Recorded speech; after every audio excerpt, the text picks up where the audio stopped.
আসসালামু আলাইকুম। আশা করছি সবাই ভালো আছেন। তো চলে আসলাম কিচেনে একটা রান্নার ভিডিও নিয়ে।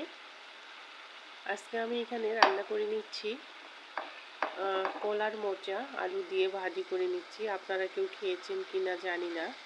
যারা খেয়েছেন তারা তো খেয়েছেন, জানেনই। আর যারা খাননি তাদের উদ্দেশ্যে বলছি, একদিন রান্না করতে পারেন বাসায়। আসলে কলার মোচাটা খেতে কিন্তু অনেক মজা লাগে। কলার মোচা আমি এটা আলু দিয়ে ভাজি করে নিচ্ছি। এটা আরও অন্যরকমভাবেও রান্না করা যায়, মানে ভর্তা করে, অনেকে ভর্তা করে খায়, সেদ্ধ করে নিয়ে সুন্দর করে পাটায় বেটে সব কিছু প্রয়োজনীয় উপকরণ, মানে ভর্তাতে যা যা দেওয়া হয় সব কিছু দিয়ে ওটা আরও অনেক সুন্দর টেস্টি হয়। আর এটা আমি আলু দিয়ে ভাজি করে নিচ্ছি।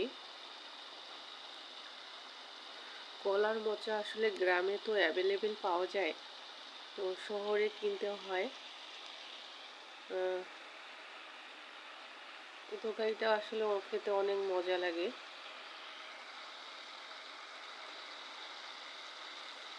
আলু দিয়ে আলু করে এই যে ভেজে নিচ্ছি আমি। পুরো পানিটা না শুকানো পর্যন্ত আমি জাল করে নেব। কোনো রস রাখবো না, মানে এটা আমি ভাজি করব, এই কারণে কোনো রস থাকবে না। পুরো পানিটাই শুকিয়ে ফেলবো। তারপর এই তো আলুতো করে ভেজে নেব। যত কষাবো তত বেশি টেস্টি হবে। এখানে আরও পারেন আপনারা মাংসের মশলা এড করতে, যেমন গরম মশলা, তারপরে তেজপাতা, এগুলো এড করলে আরও ভালো হয়।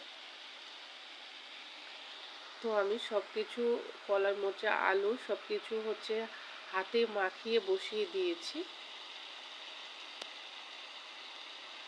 সুন্দর করে একসাথে হাতে মাখিয়ে দিয়ে এটা রান্না করে নিচ্ছি। পানি শুকিয়ে গেছে অনেকটাই।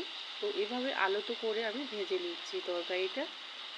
হ্যাঁ, অনেকেই বলেন যে আমার তরকারিতে নাকি কালার বোঝা যায় না, হলুদ অ্যাড করিনি। আসলে হয়েছে কি, আমি যেই হলুদটা আসলে তরকারিতে অ্যাড করি এটার কালার একটু কম। তো আল্লাহ হাফেজ সবাইকে। আসসালামু আলাইকুম।